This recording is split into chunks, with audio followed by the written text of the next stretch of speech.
Hey everybody, welcome back. In today's video, we're going to be replacing the UPS battery inside of this $15 Goodwill battery backup. This is the BE425M APC model. It can output 255 watts of modified sine wave power to any device to keep it online for 2 minutes or 1 hour, depending on what you got plugged into it. Yeah, I actually bought it at Goodwill. The battery was failed inside of it. It wasn't too good. Like, it actually hold a little bit of power, so I was actually able to like see if the UPS actually worked, which is cool, and it did. And I knew that the battery wasn't going to last forever. But hey, let's get on with this installation because that's what you came here for. So this is going to be an interesting build or interesting replacement because mine's going to be a little bit different from yours, but you're going to do the right thing instead of the wrong thing.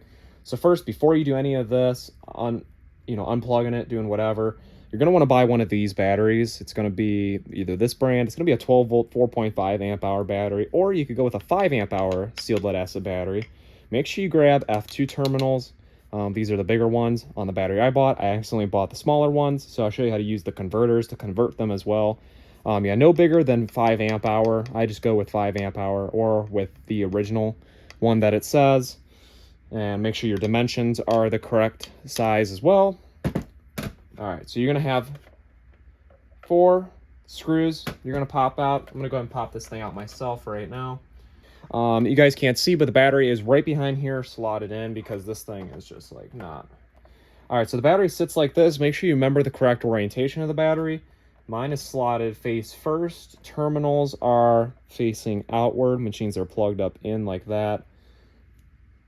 Yeah, that are plugged in just like that. Go ahead and disconnect them if you can. Boom, just like that. Battery went in just like that. This is a lock battery. These batteries are really good as well. Like I said, try to find that replacement UPS battery. I'm gonna go grab our working one. I would recommend Mighty Max. They're pretty good. Go with like Duracell or the original like lock style battery, or APC RBC batteries. I would recommend getting one of those. These ones, I think they'll work okay. So I'm gonna go ahead and take this out of the package. Make sure you activate the warranty on these two. I'm gonna make sure I do that as well, just in case there's a weird issue with the battery just not working at all. There it is, nice fresh battery right there. Looks great. You can see that our terminals are smaller, and of course, that's because I bought the wrong ones. But what you're gonna do, if you did my mistake and you can't return the battery, is you're gonna do this. So I bought these little F1 F2 terminal adapters. These are from PowerSonic. You can get these ones in store at a Batteries Plus Bulbs location, or you can buy them online. Make sure you buy a reputable brand like PowerSonic. I always recommend that. Don't go cheap with your battery backups. All right, so there we are. Now first, what we're gonna do to make this work better for us is I'm gonna take this connector, and this is, you can skip this video if your battery is the correct size. If it's not, this is what you're gonna do. So I'm gonna go ahead and I'm just gonna push in gently on the connector like this. We're basically squeezing in the springs a little bit. All right, so that should be pretty good. You might not be able to do this by hand. You actually should not be able to push it in by hand, and I can't. So I'm gonna have my pair of pliers this way so that we don't arc the battery. You're gonna go ahead and push it in. Oh yeah, it's going to push back on you a bit. You kind of want that. You want it to be a little taut, like that. That was pretty terrible. See how that wiggles? We don't want that to wiggle. That is something we don't want to happen. I'm gonna go ahead and pull it back out. I want that thing to not wiggle on there, or at least as bad. So I'm gonna go ahead and just do my little bit of crimping that I do. It's kind of insane. It's a little crazy like how I do it. Gonna go ahead and push down on this connector again too. I really want this connector to go on there. I don't want it going nowhere. So let me go ahead. Try to be careful with the battery connector too.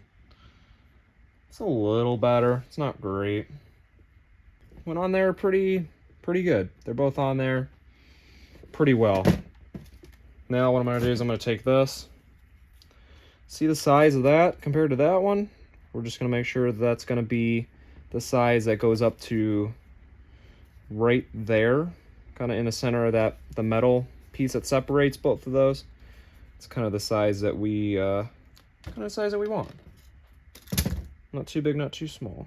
All right, you can see I have both terminals are heat shrink wrap. One I actually did a little too much. That's okay though. That's beautiful. That's exactly what we want. We're gonna try to plug this battery back in. Yeah, we want to be, like I said, we want to be very easy with the battery. It's hard for you guys to see what's kind of happening right now, but the battery terminals are plugged in.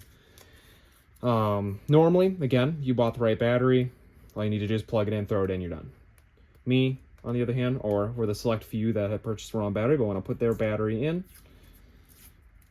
we're doing it like this. The reason why I'm about to tape right now is I want those terminals to not move or go anywhere. Okay, we are taped down right there. I think I accidentally twisted this, so I'm gonna go ahead and cut it. Again, that would have went a million times faster, trust me. You're actually supposed to just really buy it. Like, these are throwaway UPSs. You're supposed to just buy a whole new unit.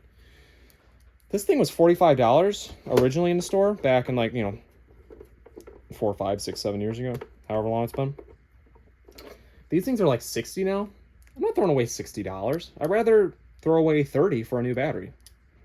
And what, 1 hour of my time? And for someone with the right battery, half an hour maybe? And then, as like you do with a new UPS, you just make sure you fully charge the battery properly, like 20 hours before you do anything, or before you at least have a blackout, and then you're all set.